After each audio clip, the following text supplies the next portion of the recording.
Okay, good. Well, good morning, everyone, and welcome. It's November. I'm not sure how that makes you feel, but time sure is flying, isn't it?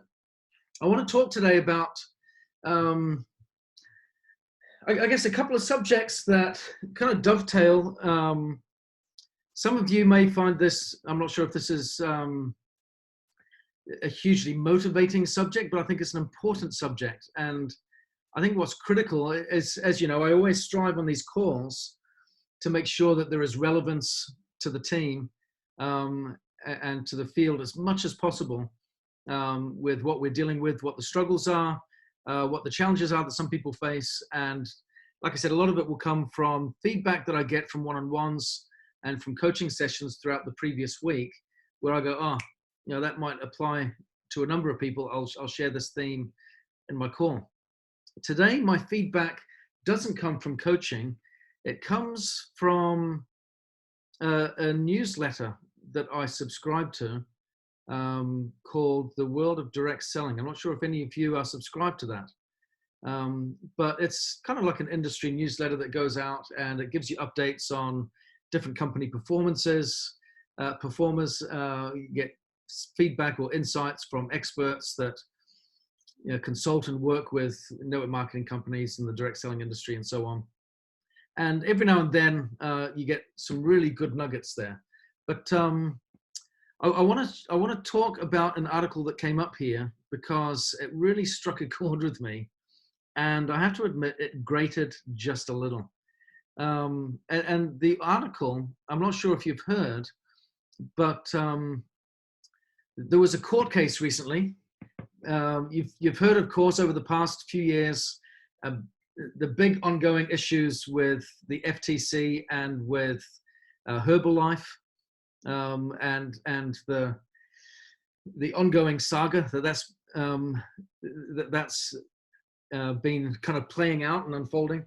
We've seen, of course, Vemma got hit a couple of years back. That was an MLM based. I can't remember whereabouts it was based now. I was going to say Las Vegas, but I don't think it was Las Vegas. But Vemma was shut down by the FTC. And they do seem to be ramping up a little bit in their feelings and their aggression towards some MLMs. October last month, another company was hit.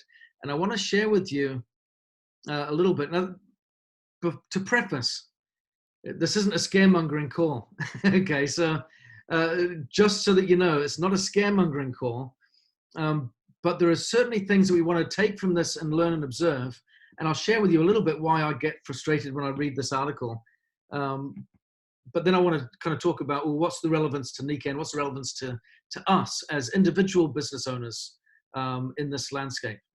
So yeah, Advocare was a company that got hit last month by the FTC. Let me just share with you the consequence. They had a $150 million fine. The CEO of Advocare received a lifetime ban from working in any MLMs in the future for the rest of his life. Also, same went for top distributors.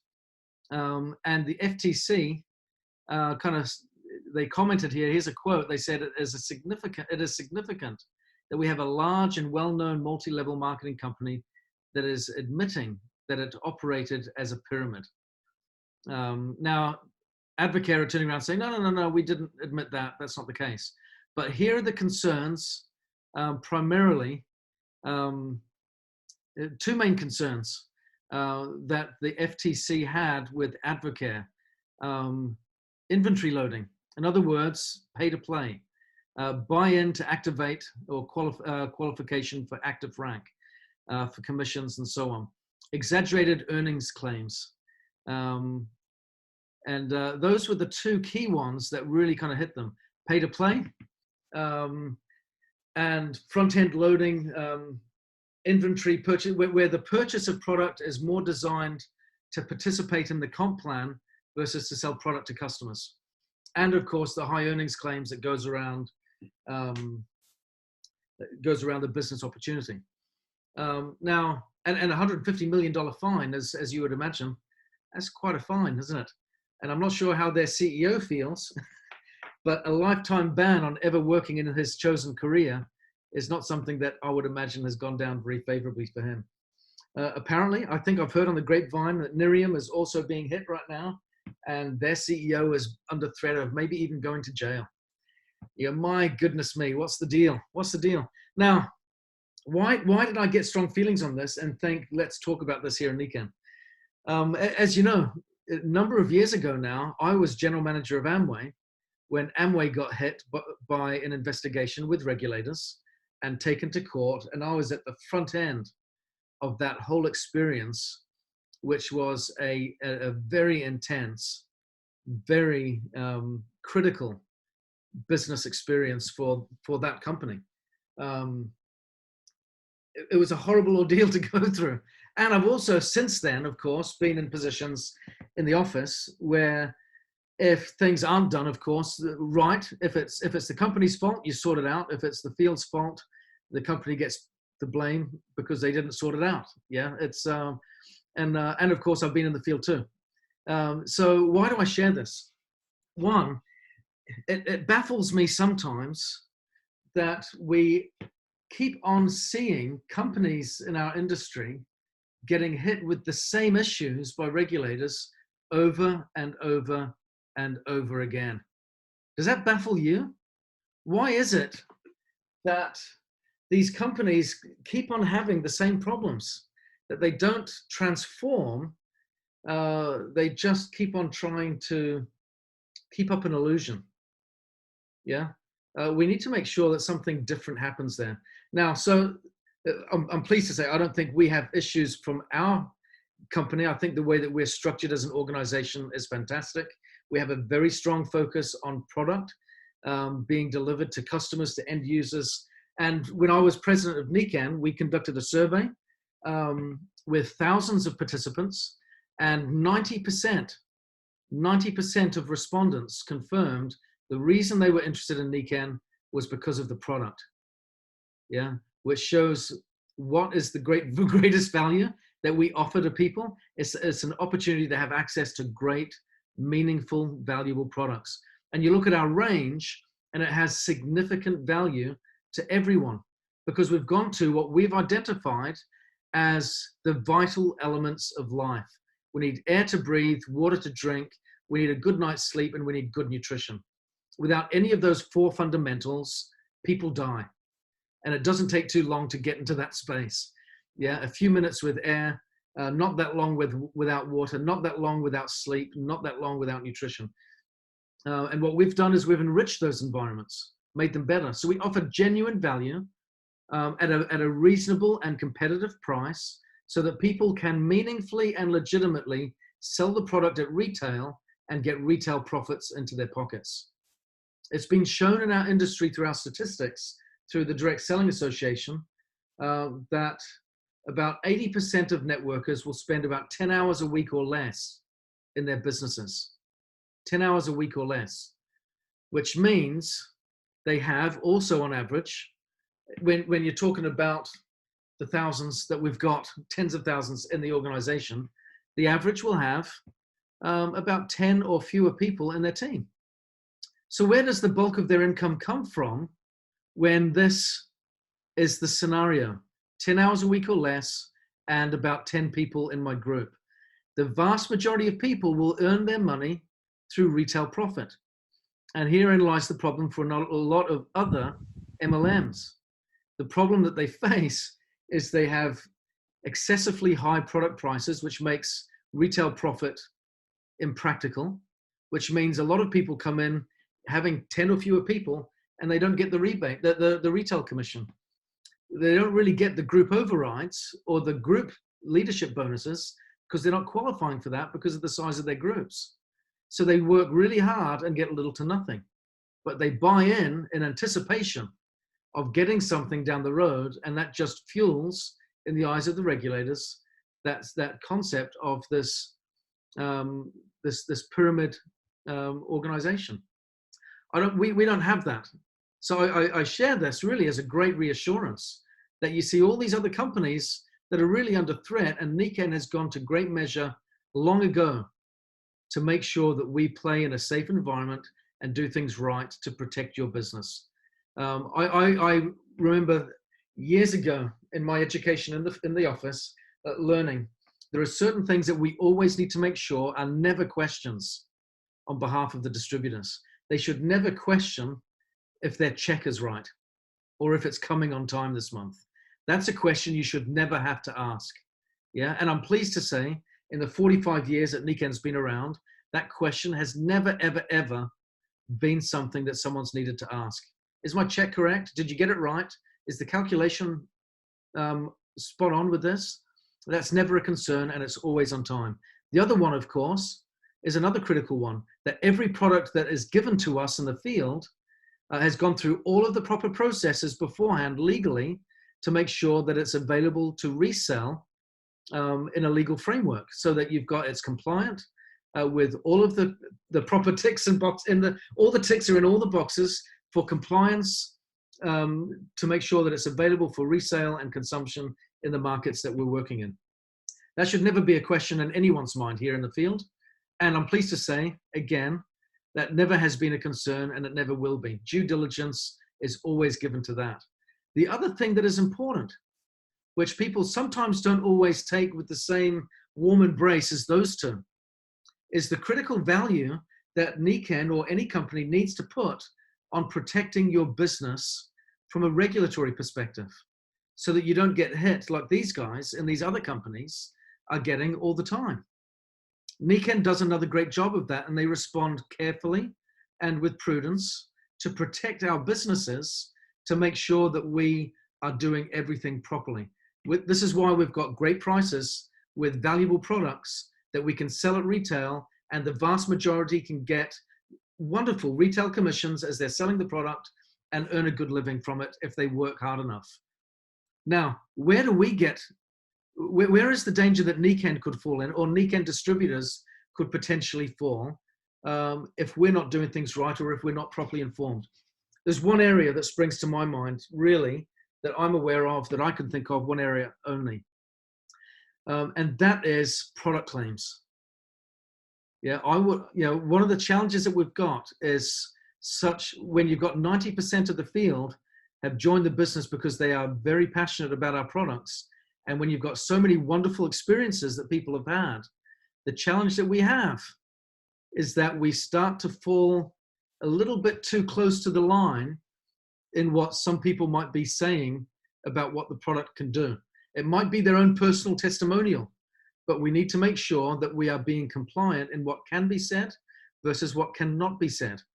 Let me just reiterate a couple of points on this so that we're all up to speed on this and we have it really clear in our minds. And why do I stress this a lot? And I know sometimes in the past I've jumped in on WhatsApp group chats and quickly put my corporate hat on and said something here and there on the subject. Again, the reason for this is protection. Okay, but let's understand this. Whenever we use the words treat, prevent, or cure in relation to our product, we are classifying it as medicinal, and we're making a medicinal claim, and none of our products are registered as medicinal products. So we can't explain that they treat, prevent, or cure disease or illness, because from a legal perspective, that is not how they are classified to perform. And if that's the case, and you might go, well, but it does that job, it's a great job. That's irrelevant. We can't say that. We can't say it. And it will get you in trouble with regulators. It will get Niken in trouble with regulators. And Niken's job is not just to protect you, but to protect everyone. Yeah. So we need to make sure that we are careful in choosing the right language when we identify how the product can help and what the product can do to make a difference for someone. So think carefully on that. I did do a training on this before, and it has been recorded and it is uploaded online. So I may need to dig that out if anyone is asking for where that might be, if you want to see some of the language that can be used. But that's something that I would suggest we need to be a little bit careful of. Earnings claims, I think, always comes into it, doesn't it?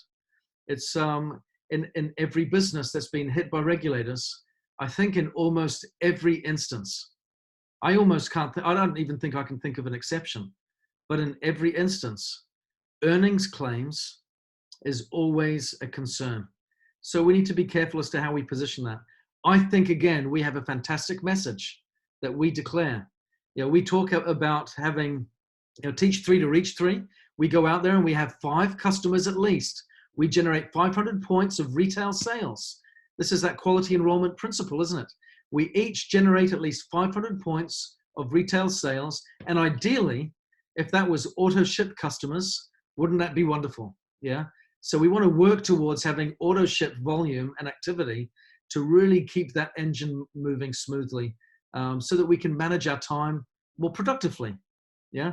Get half a dozen customers, do 500 points of retail sales, and then find 3 other business partners that will do the same. And then just teach that model and teach that model and teach that model. And we've got the good, better, best, haven't we? You can do 500, 1,000, 1,500 in volume, and the income potential varies quite significantly as a result. We can do a good job, we can do a better job, we can do the best job. And it depends on our own personal goals as to what we're striving for there to help get that realized. So we have a strong message. It's product focused, it's customer focused, and it's focused as well at the front end, where the 99% of distributors reside in network marketing, which is, well, maybe not 95% in Nikken. I think the numbers are slightly different for us. But the vast majority, at least 80% or more, are below the silver rank, which means the best thing they can do is that model there that we've been teaching. Go out and get half a dozen customers, do 500 points, generate retail profit, get that money in your pocket, find 3 other people to do the same, and start to build your organization. And you can build your team as big or as small as you want, but the bigger the better, because the bigger you do, the bigger you are, the better you perform. And every commission earned is the consequence of a product sold.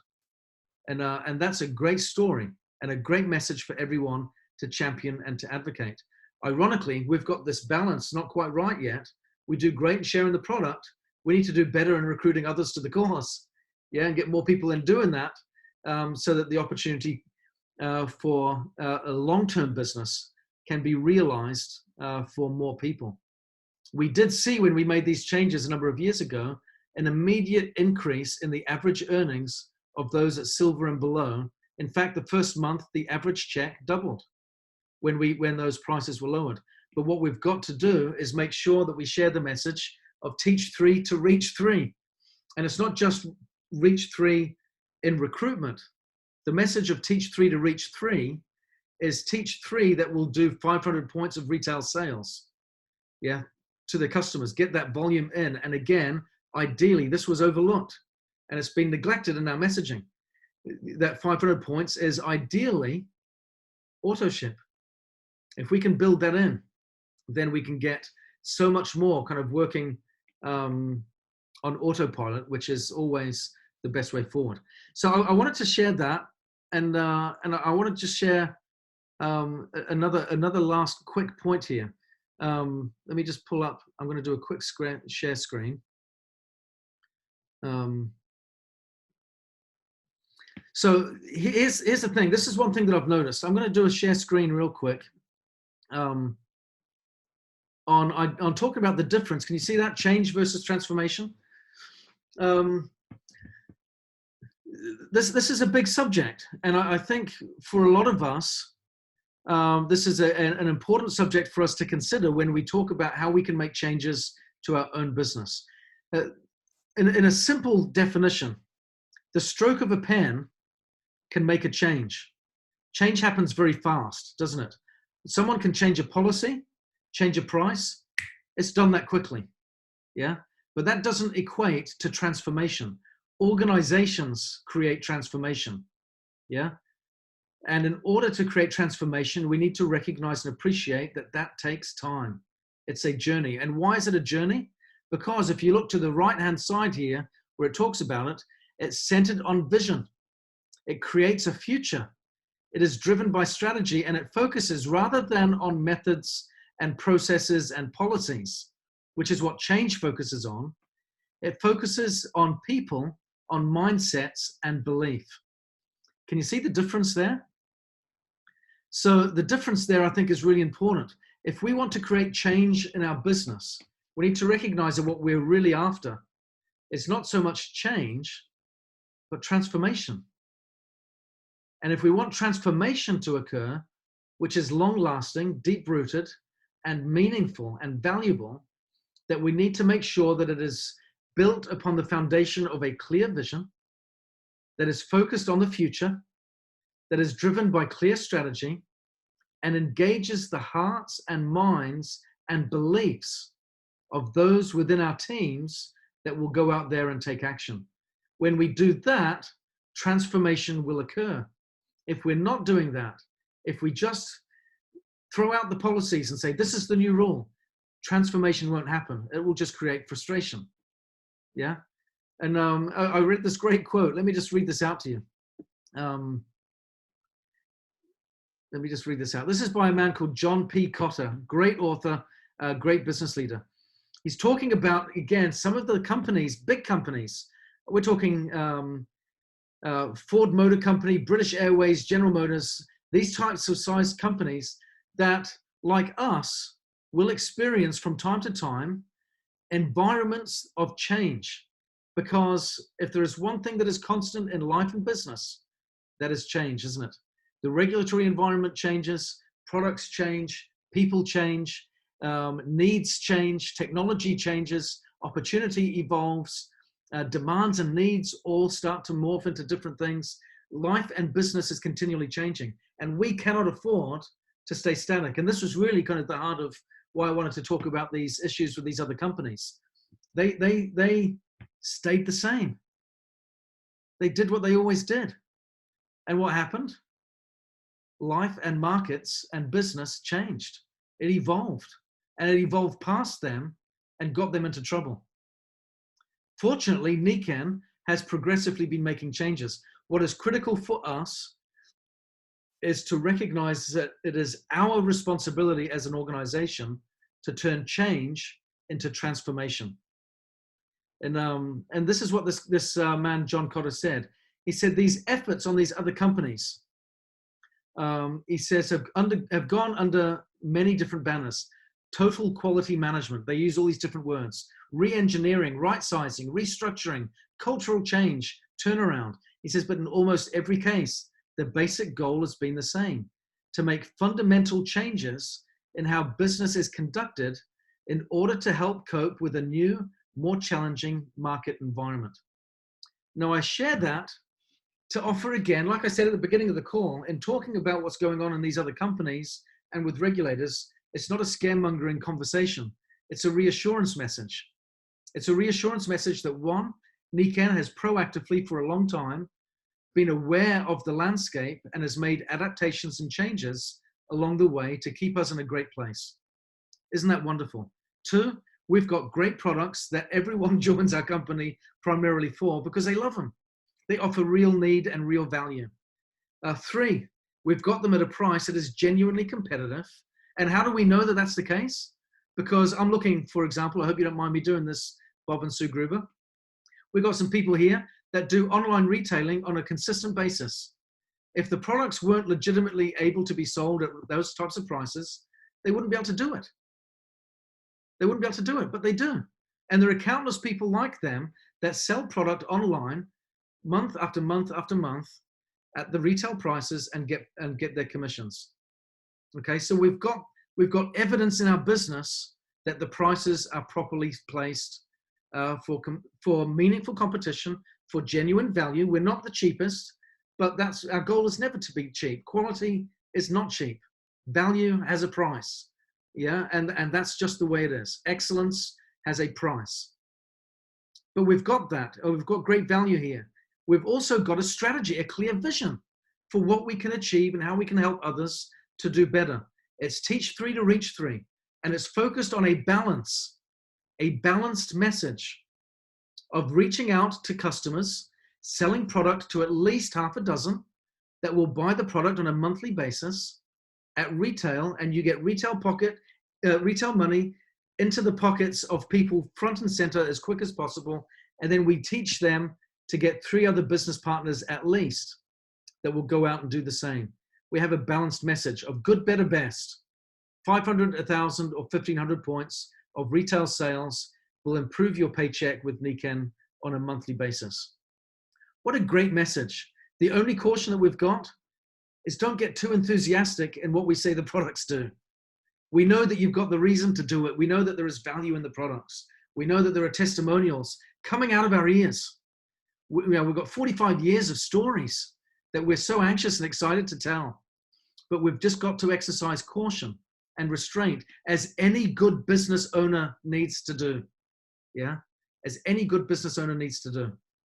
But if we do that and just put on our marketing caps and go, okay, these are the parameters that regulators and governors of our industry and of consumerism, all that kind of stuff, all these bodies that kind of protect the consumer say we've got to operate in. These are the rules of the game.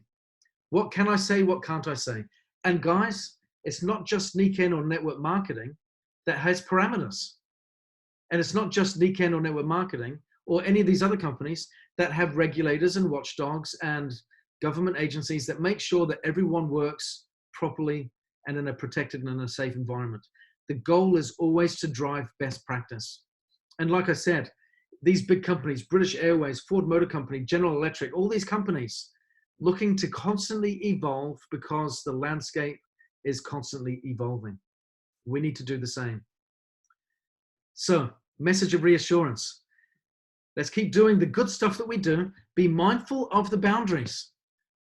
Play it safe when it comes to those boundaries, but play hard. Play safe doesn't mean play soft. It means do it the right way, do it the best way, and do it to the best of your ability. Yeah. So don't compromise our standards. Let's keep everyone safe. Let's make sure that we use the right language, get the message out there, do a good job. And let's make sure, of course, along with that, that we get the message out. Teach 3 to reach 3. Such a simple statement.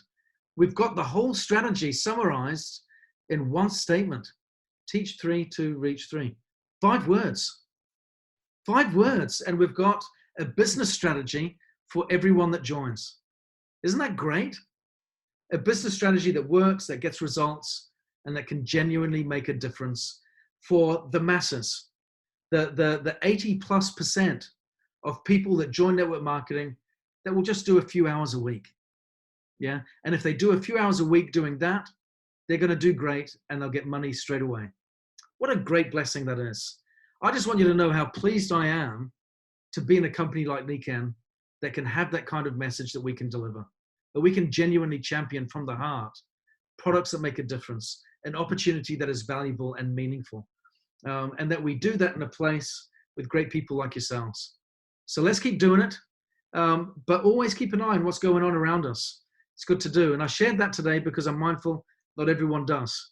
It's good to know. It's good to be informed. I had a coaching session last night with my brother. Actually, my older brother's doing something and he wanted some advice.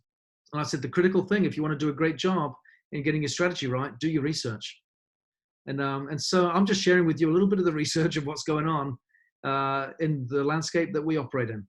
So let's be mindful, be wise, do great things, and make a great difference. Thank you all very much, everyone, and have a great week. See ya.